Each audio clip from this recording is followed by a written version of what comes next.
Hello friends, स्वागत है आप सभी का आज के नए वीडियो में। आज हम लोग एनसीईआरटी पॉलिटी में क्लास 7 के अंतर्गत चैप्टर 4 पढ़ने जा रहे हैं, जिसमें शीर्षक का नाम है लड़के और लड़कियों के रूप में बड़ा होना। ठीक है, पढ़ाई शुरू करने से पहले आप सभी को गणतंत्र दिवस की बधाइयाँ। आप लोग अच्छे से इस राष्ट्रीय त्यौहार को एंजॉय कीजिए और पढ़ाई को भी जारी रखिए। चलिए आगे बढ़ते हैं। इसमें फर्स्ट पॉइंट है लिंग बोध या जेंडर। देखिए, इस चैप्टर में कोई फैक्ट मुझे नज़र नहीं आए, आप लोगों को कॉन्सेप्ट समझना होगा। ठीक है, और इसको मैंने करंट से भी जोड़ दिया है कि आगामी परीक्षा में अगर करंट अफेयर्स से रिलेटेड कुछ इस कॉन्सेप्ट से प्रश्न पूछते तो वो आपका छूटे नहीं। ठीक है, चलिए इसमें फर्स्ट पॉइंट है लिंग बोध या जेंडर। ठीक है, लिंग बोध या जेंडर, तो इसका डेफिनेशन क्या होता है कि ऐसी सामाजिक मूल्यों और रूढ़िवादी धारणाएं जिसे हमारी संस्कृति ने हमारे स्त्रीलिंग और पुल्लिंग होने के जैविक अंतर के साथ जोड़ दिया है। ठीक है, तो देखिए, कोई भी स्त्री और पुरुष के जैविक अंतर से हम क्या समझते हैं? तो जब हम उनके शारीरिक लक्षणों या शारीरिक संरचनाओं के आधार पर भेद करते हैं, तो वही इनका जैविक अंतर कहलाता है। बट जब यही जैविक अंतर सामाजिक मूल्यों और रूढ़िवादी धारणाओं का स्वरूप ले लेता है, ठीक है? और उस आधार पर जब हम उनमें विभेद करते हैं स्त्री और पुरुष में रूढ़िबद्ध धारणाओं के आधार पे, तो हम उसे जेंडर का स्वरूप कहते हैं। ठीक है, जैसे देखिए, घर में महिलाओं के काम को काम नहीं माना जाता या फिर उसे अवमूल्यित किया जाता है। ठीक है, तो यानी महिलाओं के काम को सम्मान नहीं दिया जा रहा है, तो कहीं ना कहीं पुरुष को ज्यादा वरीयता दी जा रही है। तो यही जेंडर का एक एग्जाम्पल हुआ। ठीक है, चलिए आगे बढ़ते हैं। देखिए, अब इसमें दो केस स्टडी है। ठीक है, दो केस स्टडी क्या है?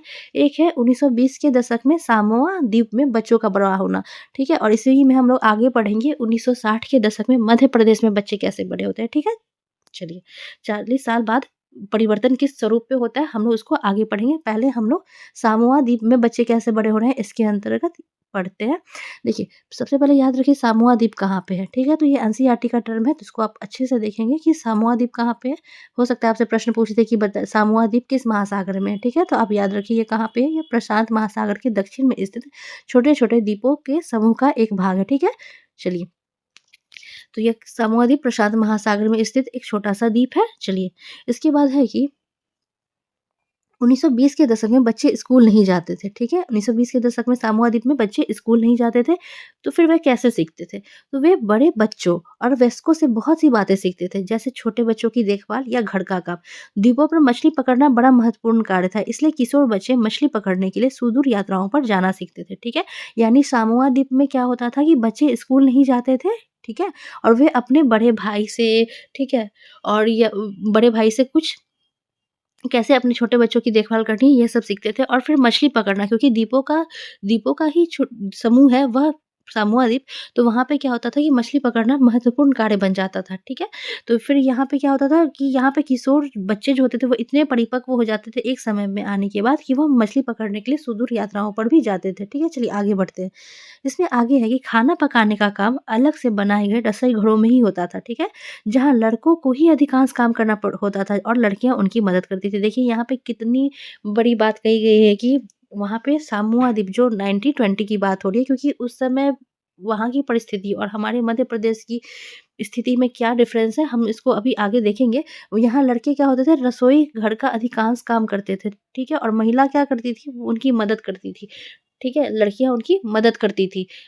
चलिए, अगर आप इस पॉलिटी में इस चैप्टर को पढ़िएगा तो आप देखेंगे कि लड़कियाँ 13-14 साल तक घर के छोटे-मोटे काम करती थी, लेकिन जब वो 14 साल की हो जाती थी सामूआ द्वीप के अंतर्गत, तो वो क्या करती थी, अपने भाई ये सब की मदद करती थी, खाना पुरुष ही बनाते थे। ठीक है, चलिए आगे बढ़ते हैं।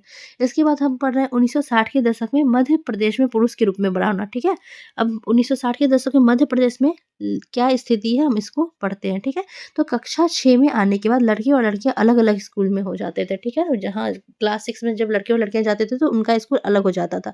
लड़कियों के स्कूल के बीच में एक आंगन होता था जहाँ वे बाहरी दुनिया से बिल्कुल अलग रहकर स्कूल की सुरक्षा में खेलती थी। ठीक है ना, तो यानी लड़कियों को खुला स्थान बाहर का नहीं दिया जाता था, उनके स्कूल में बीच में ही एक आंगन बना दिया जाता था जिसमें वह स्कूल की सुरक्षा में ही खेलती थी। ठीक है, चलिए, लड़कों के लिए कोई आंगन नहीं होता था। ठीक है, वे कहाँ खेलते थे, वे उनके खेलने का मैदान एक बड़े से खुले स्थान के रूप में था। ठीक है, हर शाम स्कूल के बाद लड़के सैकड़ों लड़कियों की भीड़ को संकरी गलियों से जाते हुए देखते थे। ठीक है, आप यहाँ पे देख रहे हैं जेंडर डिस्क्रिमिनेशन किस प्रकार से हो रहा है। चलिए, सड़कों पर जाती ये लड़कियाँ बड़ी गंभीर दिखती थी, ठीक है? चलिए, लड़कियाँ समूह बनाकर जाती थी। लड़कियाँ समूह किस लिए बनाकर जाती थी? क्योंकि रास्ते में क्या होते थे कि बहुत सारे लड़के, सैकड़ों लड़के उनको देखते रहते थे और वह काफ़ी गंभीर मुद्रा में लड़कियों की स्थिति हो जाती थी। तो आप समझ रहे हैं कि किस प्रकार का डर एक लड़की के मन में बनाया गया था उस परिस्थिति में, ठीक है ना? चलिए, तो इस प्रकार से कैसा भविष्य तैयार हो रहा है, ठीक है? देखिए और ये सब संरचना, ये सब जो माइंडसेट है वो कौन इस लड़के और लड़की में जो ये माइंडसेट हो रहा है ये कौन दे रहा है? तो ये हमारी सोसाइटी दे रही है, ठीक है? सोसाइटी दे रही है। तो सोसाइटी का क्या योगदान है इस लिंग भेद को बढ़ावा देने में? तो देखिए, समाज क्या करता है, विभेद किस प्रकार से करता है? तो लड़के और लड़कियों में स्पष्ट अंतर करता है। उनको बचपन से ही वो उन्हें सिखाया जाता है, जैसे खेलने का माध्यम, जहाँ लड़कों को, अब चलिए समाज की परिस्थिति काफ़ी हद तक बदल गई है, लेकिन यह 1960 में के दशक में मध्य प्रदेश और और भी देशों की और भी राज्यों की कहानी है, ठीक है? देखिए, तो वहाँ पे जहाँ लड़के को खेलने के लिए कार दिया जाता था, वहीं लड़कियों को खेलने के लिए गुड़िया दी दी जाती थी, ठीक है? तो एक प्रकार से बच्चे की मानसिक स्थिति को बदलने का प्रयास किया जाता था, ठीक? और एक रूढ़िबद्ध धारणा ये भी है कि लड़के रोते नहीं और लड़कियाँ क्या है, लड़कियाँ तो हमेशा रोती है, ठीक है ना? तो यह एक रूढ़िबद्ध धारणा थी कि ऐसा कहा जाता था कि लड़की हो क्या जो रोते हो? तो कहीं न कहीं पुरुष को इस प्रकार से उस उनकी मनोवृत्ति को बदलने का प्रयास किया जाता था, ठीक है ना? तो देखिए, अगर खेलने का माध्यम बदला जा रहा है तो क्या होता है कि बच्चों की भविष्य का निर्माण भी अलग-अलग प्रकार से होगा, ठीक है ना? चलिए, अब आगे बढ़ते हैं, हमारे संविधान में इस बारे में क्या चर्चा है, अब हम इसको पढ़ते हैं, ठीक है? तो इसमें हम लोग सबसे पहले क्या पढ़े, इसमें हम लोग पढ़े जेंडर के बारे में। चलिए, उसके बाद हम लोगों ने पढ़ा कि कैसे 2 केस स्टडी था, उसमें दोनों में स्त्री और पुरुष के जीवन में जो अंतर थे वो हम लोग देखे। जैसे सामूहिक की अलग कहानी थी और मध्य प्रदेश की अलग कहानी थी, ठीक है? अब संविधान में क्या प्रावधान है, अब हम लोग ये देखते हैं, ठीक है? देखिए, समानता हमारे संविधान का महत्वपूर्ण सिद्धांत है, ठीक है?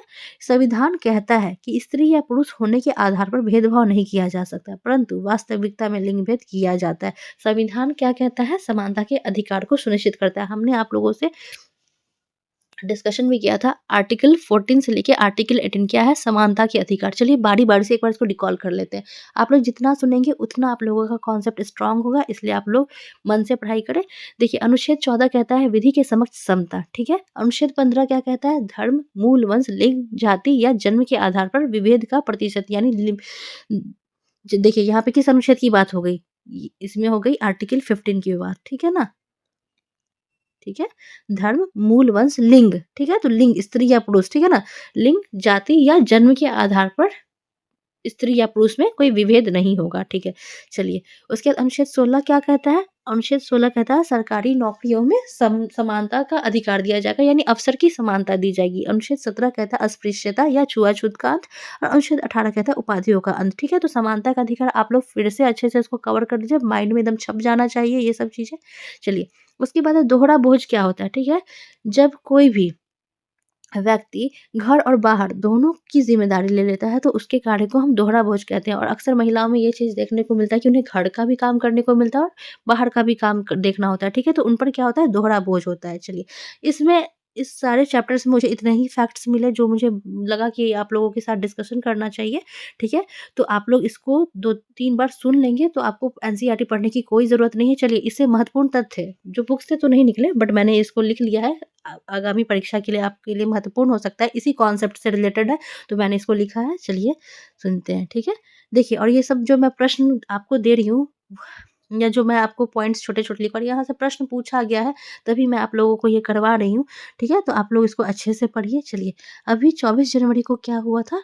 मनाया गया था राष्ट्रीय बालिका दिवस, ठीक है? तो राष्ट्रीय बालिका दिवस कब मनाया जाता है? 24 जनवरी को, ठीक है? चलिए, उसके बाद है कि 25 जनवरी को क्या मनाया गया? राष्ट्रीय मतदाता दिवस, ठीक है? 25 जनवरी को क्या मनाया गया? राष्ट्रीय मतदाता दिवस। और क्यों मनाया जाता है 25 जनवरी को? क्योंकि 25 जनवरी 1950 को ही भारत निर्वाचन आयोग की स्थापना की गई थी, ठीक है? तो भारत निर्वाचन आयोग की स्थापना 25 जनवरी 1950 को की गई थी। इसी उपलक्ष्य में प्रत्येक 25 जनवरी को राष्ट्रीय मतदाता दिवस मनाया जाता है, ठीक है? चलिए, 26 जनवरी को क्या मनाया जाता है, ये बताने की आवश्यकता नहीं, आज 26 जनवरी है। 26 जनवरी को मनाया जाता है गणतंत्र दिवस, चूँकि इसी दिन हमारा संविधान लागू हुआ था। आप मुझे बताएँगे कि 26 जनवरी 2024 में मुख्य अतिथि के रूप में किन्हें आमंत्रित किया गया है, ठीक है? चलिए, आगे बढ़ते हैं। आप इसे न्यूज़पेपर में देखेंगे ही, या आप इसका पता करें कि इस बार कौन मुख्य अतिथि के रूप में आए हैं। ये आपके करंट अफेयर्स के दृष्टिकोण से महत्वपूर्ण प्रश्न है।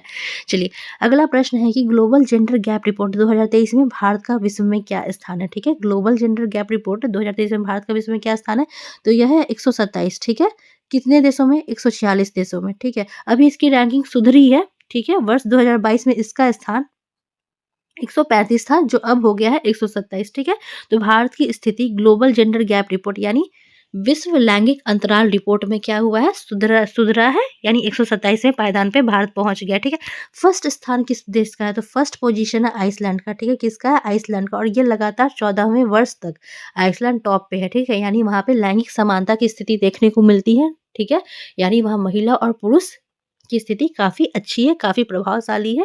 ठीक है ना? चलिए, और आप एक बात याद रखेंगे कि आइसलैंड ही एकमात्र ऐसा देश है जहाँ पे लैंगिक अंतराल को 90% तक कम कर दिया गया है। ठीक है ना? 90% को कम कर दिया गया, यानी जेंडर इक्वलिटी वहाँ पे 90% एस्टैब्लिश्ड हो चुकी है। चलिए, आगे बढ़ते हैं। अगला है राष्ट्रीय महिला आयोग की अध्यक्ष। मैंने इसको इसलिए लिखा क्योंकि महिला की बात हो रही है कहीं न कहीं, तो इसको आपको जानना है, और ये कई बार बीपीएससी के द्वारा ये प्रश्न 2-3 बार पूछ दिया गया है। ठीक है ना? तो राष्ट्रीय महिला आयोग की अध्यक्ष कौन है? श्रीमती रेखा शर्मा। कौन है? श्रीमती रेखा शर्मा। चलिए, अब देखिए यहाँ पे कुछ कॉन्सेप्ट की बातें हैं जो केंद्र सरकार और बिहार सरकार की कुछ पहल है लैंगिक अंतराल को कम करने के लिए, यानी महिलाओं की स्थिति को सुधार कर लैंगिक समानता को स्थापित करने हेतु। ठीक है, तो इसमें क्या है कि अब पहले हम केंद्र सरकार की पहल पढ़ेंगे, उसके बाद हम बिहार सरकार की पहल पढ़ेंगे। ठीक है ना? चलिए, तो केंद्र सरकार की क्या पहल है, बेटी बचाओ बेटी पढ़ाओ योजना। ठीक है, और इसकी शुरुआत कब की गई थी, 2015 में। चलिए, क्योंकि एक महत्वपूर्ण योजना है इसलिए मैंने इसका वर्ष लिख दिया है। चलिए, उसके बाद है कि महिला शक्ति केंद्र। ठीक है, तो आपसे पूछ सकता है एग्जाम में कि महिला शक्ति केंद्र का संबंध किससे है। ठीक है, तो इसका संबंध है ग्रामीण महिलाओं को कौशल विकास और रोजगार के अवसरों के साथ सशक्त बनाना। ठीक है, महिला शक्ति केंद्र का संबंध किससे है, ग्रामीण महिलाओं से है, और उनके कौशल विकास और रोजगार के अवसरों के साथ उन्हें सशक्त बनाने का प्रयास किया गया। ठीक है, अगला प्रश्न है सुकन्या समृद्धि योजना। ठीक है, तो सुकन्या समृद्धि योजना के अंतर्गत क्या होता है कि लड़कियों के बैंक खाते खुलवाकर उन्हें आर्थिक रूप से सहायता दी जाती है, और या उन्हें आर्थिक रूप से सशक्त बनाया जाता है। ठीक है, किसके अंतर्गत, सुकन्या समृद्धि योजना। आप इसको अच्छे से पढ़ लेंगे। सुकन्या समृद्धि योजना, जो भी मैं स्कीम बता रही हूँ, केंद्र सरकार की महत्वपूर्ण योजना है, इसलिए आप इसको एक बार देख लेंगे। ठीक है, तो लड़की इसमें क्या है कि लड़कियों के बैंक खाते खुलवाकर उन्हें आर्थिक रूप से सशक्त बनाया। अगला पॉइंट है पंचायती राज संस्थाओं में महिलाओं का 33% सीट आरक्षित है। ठीक है ना, पंचायती राज संस्थानों में महिलाओं का 33% सीट आरक्षित क्यों किया गया है, इसलिए किया गया क्योंकि महिलाएं क्या है, राजनीतिक रूप से भी सशक्त बने। ठीक है ना? चलिए, अब आप ये अनुच्छेद देख लीजिए, हम लोग ने पिछले वीडियो में किया था कि किस अनुच्छेद के तहत पंचायत में सीटों का आरक्षण किया गया। ठीक है ना, सीटों का आरक्षण जिसमें महिलाओं को 33% आरक्षण दिया गया, यह अनुच्छेद 243 के घ के तहत किया गया। ठीक है, यहाँ तक आप लोगों को कोई प्रॉब्लम नहीं है। चलिए, आप लोगों को वीडियो कैसा लगा कमेंट बॉक्स में ज़रूर बताएं। आप लोगों को अगर कुछ समझने में कठिनाई होती है तो वो भी क्लियर करें, ताकि उन चीज़ों को सुधार कर हम लोग आगे इसी तरह पढ़ते रहे। ठीक है ना? चलिए, उसके बाद देखिए केंद्र सरकार के बाद हम लोग बिहार सरकार की लैंगिक अंतराल में क्या पहल है उसको पढ़ेंगे। ठीक है, तो इसमें 2-3 बातें मैं रिपीट पहले भी की हुई हूँ, लेकिन फिर भी इसको रिपीट करना ज़्यादा सही है ताकि ये आपके माइंड में अच्छे से सेट हो जाए। चलिए, इसमें क्या है कि 2006 में, ठीक है ना, बिहार में महिलाओं को पंचायतों में 50% आरक्षण दिया गया। देखिए, बिहार सरकार ने महिलाओं को सशक्त करने के लिए 50% आरक्षण दिया, किस वर्ष, 2006 में। ठीक है, अब देखिए, महिलाओं को सशक्त करने के लिए बिहार सरकार ने क्या किया, वर्ष 2016 से बिहार की सभी सरकारी नौकरियों में महिलाओं को कितना % रिजर्वेशन दिया जा रहा है, 35% रिजर्वेशन। किसको, महिलाओं को, वर्ष 2016 से। ठीक है, तो आप वर्ष भी इसका याद रखेंगे। अगला पॉइंट है कि बिहार की इंजीनियरिंग और मेडिकल कॉलेज में नामांकन में 33% सीट महिलाओं के लिए आरक्षित है। कितनी % सीटें आरक्षित है महिलाओं के लिए, 33% सीट। किस में, इंजीनियरिंग और मेडिकल कॉलेजों में। ठीक है, आगे आप लोगों को पॉइंट पता ही होगा कि इंटर पास अविवाहित महिला 25,000, ठीक है, और स्नातक उत्तीर्ण अविवाहित महिला को 50,000, ताकि वह उच्च शिक्षा के लिए प्रेरित हो। ठीक है, उच्च शिक्षा में वह अच्छा प्रदर्शन कर सके। चलिए, और उसके बाद है मुख्यमंत्री महिला उद्यमी योजना। इसके बारे में मैं आपको बता देती हूँ कि देखिए, मुख्यमंत्री महिला उद्यमी योजना के तहत महिलाओं को 10 लाख रुपए की राशि दी जाएगी, जिसमें 5 लाख रुपए का अनुदान और 5 लाख रुपए ब्याज मुक्त ऋण के साथ दी जाएगी। ठीक है, यानी उन पे जो ऋण होगा उसके लिए उन्हें कोई ब्याज नहीं लगेगा। ठीक है ना, वही मुख्यमंत्री युवा उद्यमी योजना के तहत पुरुषों को जो ऋण दी जाएगी उसमें 1% ब्याज लिया जाएगा। ठीक है, इसके बारे में आप ज़्यादा पैनिक नहीं होंगे। जब हम लोग बिहार सरकार के साथ निश्चय पढ़ेंगे तो ये मुख्यमंत्री महिला उद्यमी योजना, ये सबको विस्तृत रूप से पढ़ेंगे। अब आप एक बार बस इसको सुनते सुनते जाइए, ये सारा फैक्ट आपका क्लियर होता जाएगा। कहीं भी वीडियो में कठिनाई हो रही है तो आप कमेंट बॉक्स में ज़रूर बताएँ, उसको क्लियर करने का प्रयास किया जाएगा। चलिए, और आप लोग का जो भी अगर पीछे का वीडियो छूट गया है तो उसको देखते जाएँ, क्योंकि जैसे-जैसे सीक्वेंस बढ़ता जाएगा वो आपके लिए ज़्यादा बल्कि होता जाएगा। तो इसको अभी पढ़ के ख़त्म करते जाइए, और जो भी अनुच्छेद बीच-बीच में पढ़ाने के दौरान आता है, आप उसको बताते जाएँ और याद करते जाएँ, मतलब अपने से करते जाएँ, ठीक है? और अगर आप लोगों को इसका एमसीक्यू भी चाहिए, टोटली एनसीईआरटी बेस्ड, और कुछ जो एडिशनल फैक्ट मैं बताती हूँ, अगर आप लोगों को एमसीक्यू भी चाहिए तो आप कमेंट बॉक्स में बताएँ, ताकि हम लोग उसको भी आप लोगों को जल्द ही प्रोवाइड करा सकें। Thank you for watching video.